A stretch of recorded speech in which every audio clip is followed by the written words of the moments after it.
दोस्तों, प्राचीन समय में अधिकतम बड़े साम्राज्यों के द्वारा कुछ भव्य किलों का निर्माण किया जाता था, जिनमें से कुछ किले कई सौ साल पुराने हैं तो कुछ इतने ज्यादा पुराने भी हैं जिनके बारे में कार्बन डेटिंग से भी पता नहीं लगाया जा सका है। ये सारे किले भव्य नहीं होते हैं, लेकिन इनके ऊपर राज करने वाले शासक भी बहुत ही पावरफुल थे, जिनके आगे अच्छे अच्छे राजाओं ने अपने घुटने टेक दिए। आपको जान लेना चाहिए कि समय बहुत बलवान होता है, जिसका सबसे अच्छा उदाहरण ये किले हैं, क्योंकि जैसे जैसे समय बीतता गया इनमें से कई किले खंडर में बदल गए। तो आज की इस वीडियो में हम आपको कुछ ऐसे ही किलों के बारे में बताने वाले हैं जिन पर एक समय एक बहुत पावरफुल एम्परर राज कर चुके हैं। तो चलिए शुरू करते हैं आज की interesting video. Number 10, Lohagarh fort. Lohagarh किला महाराष्ट्र के बहुत से पहाड़ी किलों में से एक है। ये पहाड़ी इलाके लोनावला के पास और पुणे के उत्तरी भाग में 52 किलोमीटर की दूरी पर बना हुआ है। लोहागढ़ किला समुद्री सतह से तकरीबन 3389 फीट की ऊंचाई पर बना हुआ है। यह किला अपने पड़ोसी विसापुर किले से जुड़ा हुआ है।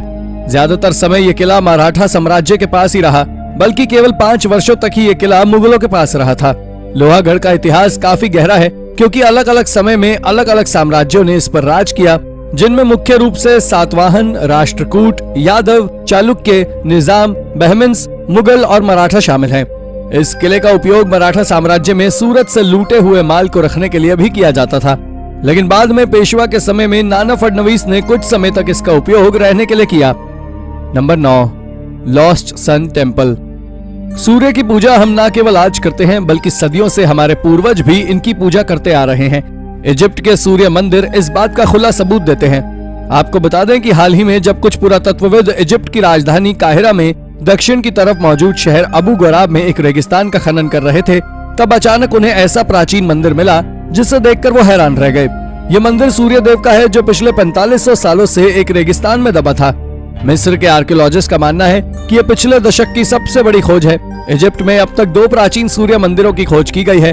हालांकि वॉर्सो में स्थित एकेडमी ऑफ साइंसेज में इजिप्टोलॉजी के असिस्टेंट प्रोफेसर डॉक्टर मासिमिलियानो नुजेलो ने कहा कि हमने ऐसी प्राचीन वस्तुओं की खोज के लिए काफी समय दिया है, लेकिन जब ऐसा कुछ मिलता है जो पूरी सभ्यता, संस्कृति और उस समय के निर्माण कला विज्ञान को दर्शाता है, तो बहुत आश्चर्य होता है। Number 8, world war 2 POW camp. दोस्तों, ये खोज आर्कियोलॉजिस्ट ने इंग्लैंड के ऑस्वेस्ट्री इलाके की है, जहां से हाल ही में आर्कियोलॉजिस्ट ने प्रिजनर ऑफ वॉर कैंप के सबूत खोजे हैं। इस साइट पर एक समय पर करीब 2000 जर्मन POWs को रखा गया था, जो एक फार्मलैंड के बीचों बीच मिली है। जब रिसर्चर्स ने इनके ऊपर जानकारी इकट्ठा की, तब जाकर उन्हें पता लगा कि ये जगह 1940 से 1948 तक उपयोग में रह चुकी है। लेकिन इसी बीच जॉन, जो कि उस एक्सकेवेशन के लीडर थे, उन्होंने एक बहुत बड़ी बात का खुलासा करते हुए कहा कि उस कैंप में पानी और इलेक्ट्रिसिटी की भी पर्याप्त सप्लाई थी, स्पोर्ट्स गेम थे, म्यूजिकल परफॉर्मेंसेस थी और तो और कारपेंटरी की जॉब भी वहां दी जाती थी। ये एक बहुत बड़ा वर्ल्ड वॉर 2 के दौरान बनाया गया POWs कैंप था। नंबर 7, स्मॉल रोम मिलिट्री कैंप। अगर रोमेनियन कैंप की बात करें तो सबसे पहले स्लोवेकिया के कैपिटल ब्राटिस्लावा को देखा जाता है, जो एक समय रोमन मिलिट्री कैंप का होम रह चुका है, जिसे एक्सपर्ट्स के द्वारा स्मॉल रोम के नाम से भी जाना जाता है। ये एक गैरुलाटा साइट है, जिसका निर्माण 1st से 4th सेंचुरी के बीच में किया गया था, जो लाइम्स रोमानस का हिस्सा था।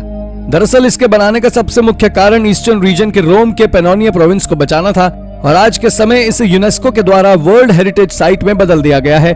आज के समय ये साइट फिर भी डैमेज हो चुकी है, लेकिन आपको शायद जानकर ताज्जुब जरूर होगा कि इस सिटी में वॉच टावर, मिलिट्री कैंप और लोगों के सेटलमेंट्स भी मौजूद थे। इसके साथ ही इसमें खेत और 4 कब्रिस्तान भी मौजूद थे, और हाल ही में एक्सकवेशन के दौरान आर्कियोलॉजिस्ट ने उस जगह से सैकड़ों की तादाद में कीमती आर्टिफैक्ट्स भी खोजे हैं। ये जगह बहुत हैरानी भरी है। Number 6, Maggie's wall. ये बात स्कॉटिश विलेज डनिंग की है, जहां एक करीब 20 फीट बड़ा पत्थर का पिलर है, जिसके ऊपर में क्राइस्ट धर्म की तरह क्रॉस साइन बना हुआ है, और तो और वहां आने वाले लोगों के लिए भी कई गिफ्ट्स भी रखे हैं, जिसमें सिक्के, पंख और शेल्स मौजूद हैं। आपको जान लेना चाहिए कि उस पत्थर के पिलर के नीचे रखे विशाल पत्थरों पर एक स्टेटमेंट लिखा हुआ है, जिस पर लिखा हुआ है Maggie's wall burnt here in 1657 as a witch, जिसका मतलब कि यहाँ मैगी की दीवार 1657 में एक चुड़ैल की तरह जली थी। मैगी वहाँ के राजा का नाम था, जिसके बारे में लोगों के अलग अलग विचार हैं। किसी का मानना है कि ये चुड़ैल से संबंधित है, तो किसी का मानना है कि किंग मैगी से रिलेटेड है, लेकिन सच्चाई से आज भी सब पूरी तरह अनजान है। पर आपका इस मैगी वॉल के ऊपर क्या कहना है, हमें कमेंट में जरूर बताएं। नंबर 5, अ शेयर्ड केव। दोस्तों आज कई सारी अननोन एंशिएंट ह्यूमन स्पीशीज पूरी दुनिया के सामने अनकवर्ड हो गई है, लेकिन साइंटिस्ट ने दोबारा यह दावा किया है कि उन्होंने एक और नए एंशिएंट ह्यूमन स्पीशी को खोजा है। दरअसल ये डिस्कवरी आज से 90 साल पुरानी है, जब एक चाइनीज ब्रिज के नीचे केव कंस्ट्रक्शन का काम कर रहे वर्कर्स ने 1,46,000 साल पुराना ह्यूमन स्कल खोजा था, जो देखने में आज के इंसानों की तुलना में काफी ज्यादा अलग था। यह अब तक खोजा गया सबसे पुराना और सबसे अच्छी तरह से प्रिजर्व्ड ह्यूमन स्कल है।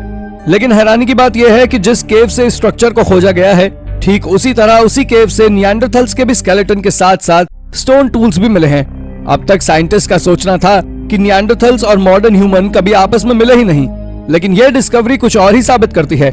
ये वाकई एक हैरानी भरी खोज है। Number 4, elite Roman mosaic. England के रटलैंड में आर्कियोलॉजिस्ट ने एक अजीबोगरीब खोज की है, जिसमें इन्होंने एक किसान के खेत के नीचे रोमन मोज़ेक को खोजा है, जो कि रोमन विला का ही एक भाग है।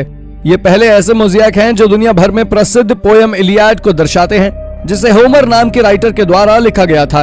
इसके साथ साथ उस जगह से कई कॉइन्स, ज्वेलरी और पॉटरी के फ्रैगमेंट्स भी मिले थे। आर्कियोलॉजिस्ट का कहना है कि यूके में पहली बार कुछ ऐसा अद्भुत खोजा गया है जिसके बारे में शायद किसी ने कल्पना तक नहीं की थी।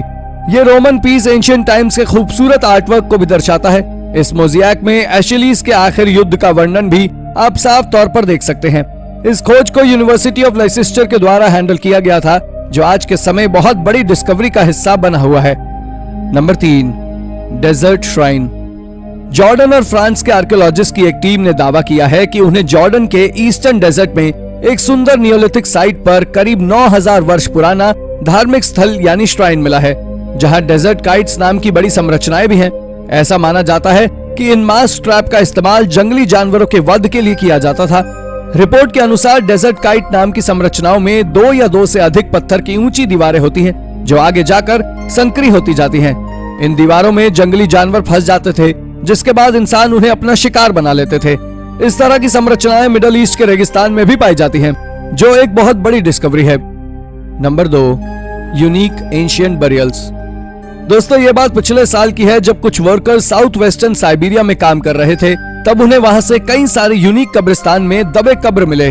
दरअसल वो वहां रेल रूट बिछाने का काम कर रहे थे, तभी उन्हें वहां के रिपब्लिक ऑफ कसासिया के पास से कई कब्रें मिली, जिसमें से कई स्केलेटन मिले जो एक अजीब तरह से जमीन में दफनाए गए थे। जब आर्कियोलॉजिस्ट ने इस बारे में रिसर्च की, तो उन्होंने जनता के सामने जो खुलासा किया वो वाकई हैरान कर देने वाला था। दरअसल उन्होंने बताया कि ये कब्रें सदियों पुरानी नहीं है, बल्कि ये ब्रॉन्ज एज के समय की हैं, जो एक बहुत बड़ी डिस्कवरी है। ये तो आप सभी जानते हैं कि आज के समय जब इंसान किसी मरे हुए व्यक्ति को दफनाता है, तो उसके शरीर से सारे कपड़े उतार लेता है, लेकिन वो जो ब्रॉन्ज एज की कब्रें थी, उनमें उन्होंने फीमेल को अच्छे कपड़ों से ढककर दफनाया था, और वहीं आदमियों के स्केलेटन के आसपास से एक भी कपड़ा नहीं मिला है, इसलिए ये बरियल यूनिक है। Number 1, huge Roman settlement. ये बात भी साल 2021 की है, जब आर्कियोलॉजिस्ट इंग्लैंड के आइलिसबरी में एक्सकवेशन का काम कर रहे थे। तब वहां से उन्होंने करीब 2000 साल पुराना रोमन सेटलमेंट और उससे जुड़ी कई अन्य चीजें खोजी। उन्होंने वहां सबसे बड़ी एक रोड खोजी, जिसको आज के समय एकमन स्ट्रीट के नाम से जाना जाता है। वहां से उन्हें कुछ ऐसा भी मिला जिसने उन्हें चौंका कर रख दिया। दरअसल उन्हें वहां से करीब एक ही गड्ढे में 425 स्केलेटन मिले, जिसमें से 40 स्केलेटन के सिर पूरी तरह गायब थे। उन्हीं में से कुछ को ऐसे दफनाया गया था जिनके सिर उनके दोनों पैरों के बीच में रखे हुए थे, जिसके बारे में आर्कियोलॉजिकल डिपार्टमेंट का कहना है कि वहां एक समय पर बहुत बड़ा अत्याचार हुआ है, लेकिन वही कुछ इस बात से संतुष्ट नहीं है, और उनका कहना है कि ऐसी मौत उन व्यक्तियों को सजा के तौर पर दी गई थी। लेकिन जो भी हो, वहां एक समय बहुत पावरफुल रूलर का राज था। तो दोस्तों ये थी हमारी आज की वीडियो। अगर आपको वीडियो नॉलेजेबल लगी हो तो वीडियो को लाइक करें और जाते जाते चैनल को सब्सक्राइब करना ना भूलें। धन्यवाद।